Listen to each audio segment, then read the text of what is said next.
Olá, pessoal. Estamos aqui mais uma vez, com muito carinho, recebendo mais um convidado muito especial, como parte aí da programação do movimento 8.8 do Instituto Proclame. Eu sou o Sérgio Nairini e hoje quem está aqui com a gente é a Madalena Dias. Seja bem-vinda. E ela é mamãe do Samuel, do Felipe e do Diogo. Mãe atípica e mãe típica. Então eu já quero mandar aquela pergunta tradicional. Quem é a Madalena na fila do pão? Estou muito feliz por essa oportunidade, agradeço, né? E a Madalena na fila do pão, literalmente, é aquela mãe que está em alerta. E estando em alerta, ela está à disposição dos filhos, aí, às vezes, nem sempre ali para o marido, para os familiares, o importante é que o foco dela está nos filhos. Tenho 42 anos, sou filha do Agenor e da Ângela, esposa do Carlos, mãe do Felipe, de 17 anos, com AMI tipo 3, mãe do Diogo, de 10 anos, com AMI tipo 3 também, e do Samuel, de 6 aninhos, que é típico, né? Não tem a doença, já fizemos o exame de genética dos 3, e pro Samuel deu negativo, e eu sempre falo que o Samuel, ele agarrou ali os 75%. Então, de profissão, eu sou teleatendente, estudante de letras, estou aí nessa luta aí, vivendo com a AMI e aprendendo muito com os meus filhos. E vocês moram onde, Madalena? Nós residimos em Campo Limpo Paulista, interior de São Paulo. Fala um pouquinho de cada um dos seus filhos, né, no sentido assim, que você vive uma experiência de ser mãe típica e ser mãe atípica, né? Como que se dá isso no dia a dia, aí na sua casa, na relação familiar, tendo, então, 2 filhos com deficiência e um que não tem deficiência? Eu falo que tem que ser um trabalho de equipe muito grande, né? E eu e o Carlos, a gente faz o possível para não fazer essa diferenciação. Acaba ocorrendo porque os mais velhos, eles demandam um pouco mais, assim, de cuidado, de atenção. O Samuel, às vezes, ele pede um pouco mais aí de atenção, né? Mas a gente faz o possível para dividir, né, as tarefas. O Samuel, com 6 anos, eu vejo um pouco, assim, de maturidade. Ele espontaneamente ele já ajuda, né? Os irmãos mais velhos. A nossa vida, assim, fica em torno ali da rotina da fisioterapia, dos atendimentos médicos, que sempre, a maioria das vezes, né? O foco são os meninos, é o Felipe e o Diogo, mas a gente tenta ali sempre colocar na rotina o atendimento também do Samuel, tanto que a orientação é sempre a família ter um atendimento psicológico para ir lidando no dia a dia com essas situações. E aí também o Samuel já fez uma solicitação, né, de atendimento psicológico, ele foi atendido por um período. E é interessante que, assim, as crianças normalmente querem brinquedos. O Samuel, por exemplo, ele quer participar da fisioterapia com os meninos. E chegando ali, ele se sente... os aparelhos ali são os brinquedos dele, então ele quer o mesmo atendimento dos irmãos. Aí a gente tem que saber lidar com essas coisas, né? Então ele já passa ali com um atendimento psicológico, por um período ele está sem, mas a gente sempre procura que ele tenha esse atendimento, porque a gente pensa sempre no futuro, né? Quando ele realmente entender a gravidade das situações, que ele já tem ali um acompanhamento psicológico, para que no decorrer da vida ele saiba lidar um pouco mais com as novas situações da vida, né? Sabe que eu falei, né, agora há pouco dos ciúmes, né, que pode ocorrer entre os irmãos, e no meu caso eu sou filho único, né, então eu nunca vivenciei essa relação com o irmão ou com a irmã, mas eu sei pela minha filha, minha filha hoje tem 16 anos, ela naturalmente, né, claro, cresceu nesse universo, vamos dizer assim, nessa rotina de cuidado comigo. Sim. E aí no dia a dia, por exemplo, na hora da refeição, que a minha esposa tem que me dar comida na boca, né? Porque o meu grau de dependência é muito alto. E a minha filha depois, conforme ela foi crescendo, às vezes ela falava, mãe, você dá comida pro pai na boca e eu tenho que comer sozinha? Aí ela pedia também para dar comida, né, na boca dela, mas ela foi entendendo. É natural mesmo que haja às vezes, né, um momento ali de ciúme. Na sua experiência como mãe típica e atípica, Madalena encontrou diferentes formas de exercer a maternidade, mas a mesma intensidade de amar e cuidar. Os meus filhos, eles são a minha maior riqueza, meu propósito de vida, são eles que dão motivos para que eu possa levantar todos os dias. Eles têm autonomia, embora eu faça questão de estar sempre ajudando. Eu estou na fase de aceitação de que eles podem se virar sozinhos, sabe? Eles têm opinião própria, são muito educados, são políticos, já sabem avaliar prioridades. São filhos que foram desejados e são os nossos milagres. Uma parte importante de ter filhos atípicos e típico é o cuidado. É aqui que eu vejo que nós fazemos um bom trabalho em equipe, sabe? Eles se ajudam mutuamente e a gente percebe que eles têm muita fé e esperança. E falando agora da jornada até o diagnóstico, conta pra gente como é que foi. Então, inicialmente, aí começando ali pelo Felipe, quando ele completou 1 ano e 8, que foi quando começou a aparecer os primeiros sintomas, aí como a gente não tinha ciência, né, da questão da doença, o primeiro sintoma foram as quedas dele. Então, ele caía prostrado, eu vou simular aqui, então ele estava andando normal, de repente o joelhinho travava, ele caía de joelhos assim. Então, ele sempre caía prostrado. E aí, machucava ali a parte de cima do pé, machucava o joelhinho. Nas primeiras quedas não foram tão, assim, preocupantes, mas conforme ele foi crescendo, aí até machucava. A gente começou a ver que tinha alguma coisa, aí eu comecei a passar ele com um ortopedista. Quando ele começou a passar com o ortopedista, aí foi constatado que ele tinha apenas o pé plano, que é o pé chato, né? Pedi exame de sangue, aí pedi exame de raio-x, não tinha nada, porque estava ali investigando a falta de equilíbrio, né? E aí, como não dava nada nos exames, não tinha nada tão específico, também a gente não tinha ciência de que tinha na família, foi mais de um profissional, tanto no SUS quanto no convênio. Aí os profissionais falavam, mãe, tá tudo bem com ele, é só o pé plano mesmo, então também nem tem o pezinho torto.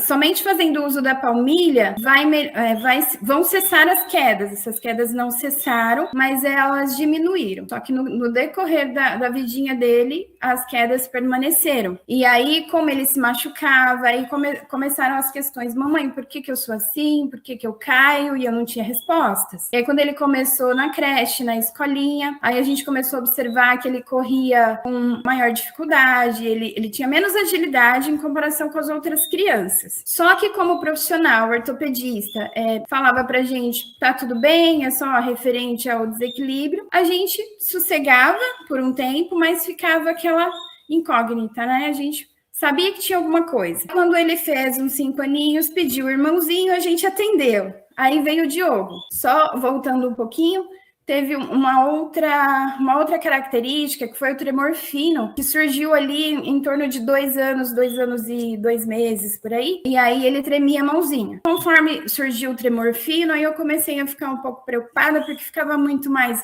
acentuado quando ele ficava nervoso, quando ele ficava emotivo, quando ele ficava muito eufórico. A mãozinha dele tremia bastante. E aí, naquele período, eu trabalhando, a minha mãe, que era a minha rede de apoio, levava ele ao pediatra, e eu pedi, mãe, questiona essa questão dele tremer as mãos, e aí ela contando a história na visão da avó, aí o pediatra veio e falou assim, não, mãe, vó, é que você está prendendo muito essa criança, muita adrenalina, ele precisa brincar, deixa ele brincar que vai melhorar. E realmente, quando a gente deixou ele um pouco mais solto, que ele sempre foi muito agitado, e aí foi diminuindo um pouquinho, né? Aí foi passando. Quando veio o Diogo, no Diogo os sintomas foram muito mais acentuados, porque ele não conseguia, assim, descer, por exemplo, sozinho de um sofá, da cama, a gente tinha sempre que ajudar ele. Ele não era molinho, nenhum dos meus filhos foram molinhos, já sentava, e as únicas características era isso. No caso do Diogo, quando ele começou a andar, ele só andava segurando nos objetos, ele não soltava dos objetos. Quando ele começou a falar, aí eu falava, pode soltar da mão da mamãe. Aí uma hora ele virou para mim e falou assim, mamãe, o Felipe cai. Aí há algumas frases na cabeça da mãe que grava, né? Então isso eu não esqueci.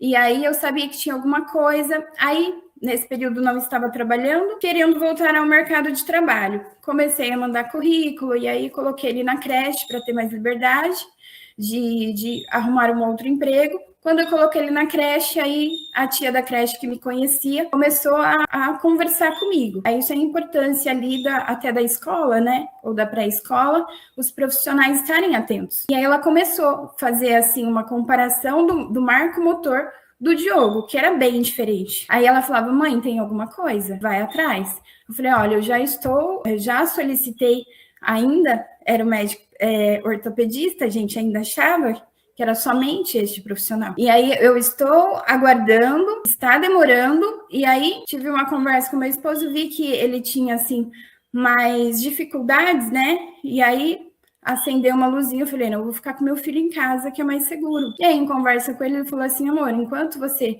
não está trabalhando, deixa ele em casa, quando você começar a trabalhar, aí a gente entra com o convênio, e depois a gente coloca ali na creche novamente. Isso foi muito bom. E aí, quando voltei a trabalhar, aí consegui marcar o ortopedista e marquei para os dois. E aí foi a partir daí. Marquei uma consulta com a doutora Ana Gabriela Kog. Naquele dia, ela pediu para o Felipe abaixar e levantar no meio da sala. Ela falou assim, Felipe, você vai abaixar na sala da tia e não vai segurar em nenhum objeto. E isso a gente nunca tinha observado, porque ele sempre foi muito agitado, o Felipe. A gente não observou essa dificuldade que ele tinha. Ele sempre foi muito independente. Quando ele tentou levantar sem segurar em objeto nenhum, ele não conseguiu. Ele, tia, eu não consigo. Ela olhou para mim e falou assim, mãe, por que você não procurou outros profissionais? Eu falei assim, eu nunca fui orientada, né? Eu achei que era uma questão ortopédica. Ela falou assim, olha, é uma doença genética e eu desconfio que seja AME ou Duchenne. Então, eu vou te encaminhar agora. Primeiro, ela falou assim, me abraçou e falou assim, a jornada é longa, mas eu tô com você. Peço desculpas pelos profissionais que não se atentaram aí em outros sintomas, mas a partir de agora, aí ela me deu uma lista dos profissionais, que incluía um amigo dela, que ela fez até uma cartinha de recomendação, neurologista, aí pediu neurologista, pediu a geneticista, que nós iniciamos, né, esse processo de geneticista, e já foi pedindo todos os exames e falou assim, olha, a partir de agora eles já começam com a fisioterapia, e eles não podem ficar sem. E aí eles estão na fisioterapia aí desde há 7 anos, né, completando 7 anos aí, e a partir da fisioterapia a gente viu melhora. E aí foi o início, Sérgio. Mas o que marcou muito foi aquele abraço que a doutora Ana me deu, aquele acolhimento que muitas das vezes a gente não vê. Naquele acolhimento, acho que foi um fôlego, né? Foi muito importante essa conversa, esse acolhimento. Foi, assim, um divisor de águas a partir daí. E aí uma pergunta que eu faço sobre isso, né? A Madalena antes e a Madalena hoje. Bem diferente. Me fortaleci bastante. Eu estava até num período assim desse pré-diagnóstico. Eu até dei uma puladinha aí, focando nos meninos. Nós tivemos também, foi uma escadinha assim. O Felipe pediu pelo Diogo e o Diogo pediu pelo Samuel. Então, quando eu voltei a trabalhar, aí nós optamos pelo terceiro filho, ainda tentando uma menina. E aí veio o Samuel, né? Eu falo que é o nosso brinde. Quando teve esse início de diagnóstico, eu estava, até nesse dia do abraço, eu estava ali na gestação do Samuel, né? A Madalena antes do diagnóstico, aquela Madalena que aguardava as coisas acontecerem, ia atrás, mas ficava ali só esperando. Agora, depois do diagnóstico, aquela Madalena que, assim, uma negativa impulsiona ela a tentar pela resposta positiva em favor dos filhos. E hoje, Madalena, como que é a rotina deles e também do dia a dia? E também falando um pouco de escola. Super importante. No nosso caso, como eu tenho uma pré-formação aí em letras, né? E meu esposo também dá muita importância em questão de educação, só que em um momento a gente chegou até a conversar, né, que talvez no futuro, caso eles não quisessem ir mais à escola, a gente teria que lidar com essa situação. Porém, no caso dos meus filhos, a postura deles referente à escola é muito, entre aspas, assim, tranquilo. Eu falo entre aspas porque tem a questão de locomoção, tem a questão do cansaço, tem a questão da rotina, que muitas das vezes eles têm que faltar para ir a uma consulta em outra cidade. O tratamento deles em Campinas, né? Então a gente tem essa questão de trajeto, eles cansam bastante. Conforme a gente foi conversando com eles entenderam a importância ali da escola e o ir à escola ajudou bastante na questão social, né? Então, na questão social, emocional, eles têm essa facilidade de estar ali no ambiente escolar, porque as escolas, tanto do Felipe quanto do Diogo, receberam muito bem, né? Nesse período aí eu tive bastante liberdade de diálogo com a escola, e todas as solicitações que a gente faz para a escola, eles nos atendem. E as barreiras, assim, que a gente enfrenta, a questão de locomoção, por exemplo, o lazer. Até, por exemplo, para a gente ir fazer um passeio, só de pensar, de sair de casa, como vai ser, é cansativo. Mas o que eles precisam hoje, as barreiras que a gente tem encontrado no sistema em si, é o acompanhamento multidisciplinar, que eles ainda não têm completamente. A gente sabe a importância, não é somente o uso da medicação para o paciente AME, sem um atendimento multidisciplinar, aí fica ali falho, né? A gente está com essa dificuldade, são essas barreiras que a gente encontra, e muitas das vezes, assim, uma falta de comunicação entre as secretarias, por exemplo, Secretaria de Educação, Secretaria de Saúde, Secretaria de Transporte. Quando elas trabalham juntas, as coisas mudam. Quando não há uma comunicação entre elas, em questão de desenvolvimento, assim, de criança, adolescente, aí há muita dificuldade a partir daí. Entendi. Você falou de lazer, aqui em casa, sim, cada vez que a gente tem uma oportunidade de sair, né? Eu, minha esposa, minha filha, a gente tem que primeiro planejar. É a diferença de uma família típica e de uma família atípica. Tem todo um planejamento mental ali. E outra coisa, acho que vocês também, quando a gente quer ir em algum lugar específico, né, por exemplo, eu quero ir numa lanchonete, num restaurante, é saber primeiro se tem banheiro acessível lá. Infelizmente, o nosso tempo está acabando, e eu quero te perguntar, o que vocês consideram hoje como qualidade de vida? Então, qualidade de vida é a gente se entender, né, como indivíduo, e saber, assim, no nosso caso, a nossa família, a gente tem a esperança, né? Esperança de dias melhores. Eu passei, assim, por um período da minha vida, como eu falei, eu tive o Samuel, eu passei um período de burnout no trabalho, porque eu trabalhava com um atendimento, com teleatendimento, e aí tem sempre aquela questão de um 100% de bom atendimento com os clientes, e como a gente estava naquele período, assim, de pré-diagnóstico, tinha acabado de ter tido um bebê, aí a gente se depara assim com a vida e fala, como vai ser a partir de agora? E também, eu como mulher, como esposa, eu fiquei com aquela questão, continuo trabalhando para manter o convênio, ou eu fico em casa com os meus filhos, agora que eu entendo que eles precisam da mamãe ali em casa 100%. Então aí eu passei por um período de burnout, foi muito sofrido, porque eu atendi uma ligação e eu vi uma mãezinha com um bebezinho chorando, eu começava a chorar, eu tinha que pôr pausa, sair, e aí eu me deparei num momento assim, que eu precisava cuidar dos meus filhos. Então, aí entrou a parte das renúncias. Renunciei, passei por um período ali de afastamento do trabalho, e nesse período eu pude avaliar melhor que eu estando em casa ali, essa seria a melhor qualidade de vida para os meus filhos naquele momento. A partir daí que eu decidi ficar em casa, depois que eu voltei do afastamento do trabalho, eu decidi pedir a conta, pude assim respirar, mas um pouco antes disso, assim que a gente teve o diagnóstico em si, foi solicitado ali o exame de eletroneuromiografia para os meninos, foi muito sofrido, e ali, na clínica, eles nos deram a oportunidade de fazer o exame de genética. Assim, mãe, a gente pode fazer o exame de genética dos meninos? Aí eu falei assim, pode, eu estou orando para isso, né? Porque o exame de genética é muito caro. E aí eu tinha acabado de ter o Samuel. E aí eu falei assim, pode fazer no meu bebê também? E eles falaram, vamos fazer. E aí nós fizemos, aí deu positivo dos meninos e negativo do Samuel. A gente não passou pelo luto, assim, logo de cara, porque meu esposo, a gente deu uma respirada e a gente teve aquele norte, sabe? Aquele direcionamento do que realmente é, e a partir dali o que nós faríamos.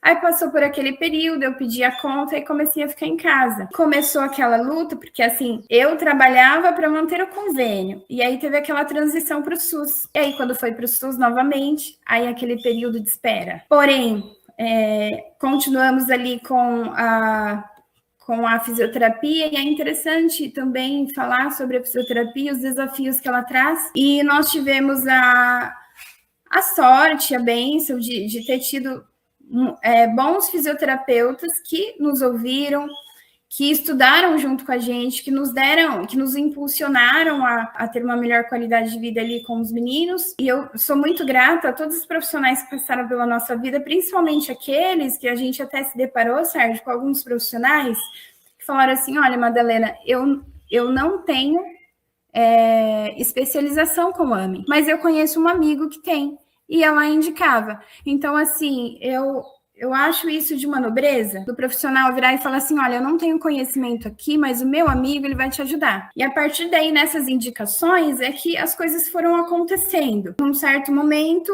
eu estava ali no atendimento do SUS, na fisioterapia, e a universidade daqui tem um programa de estágio, e aí eu estava passando ali por uma entrevista com os alunos de estágio, contando a história, e a anamnese é muito boa, né? É muito importante a história do paciente AME com os profissionais. E aí eu contando a história, uma das alunas no cantinho da sala, eu nem lembro dela nesse dia, eu sei que ela anotou a nossa história, levou para a professora, e aí indicou para um outro profissional, e nós conseguimos o atendimento ali em Campinas. E a partir daí é que as coisas começaram a melhorar para nós, e com as informações que eu fui obtendo através de outros pacientes e de mães de outra paciente. Teve uma mãe que surgiu na minha vida, assim, de uma forma, assim, bonita, que é a Mariana, mãe da Lorena, e a Mariana, ela chegava em mim e falava assim: foco, Madá, foco.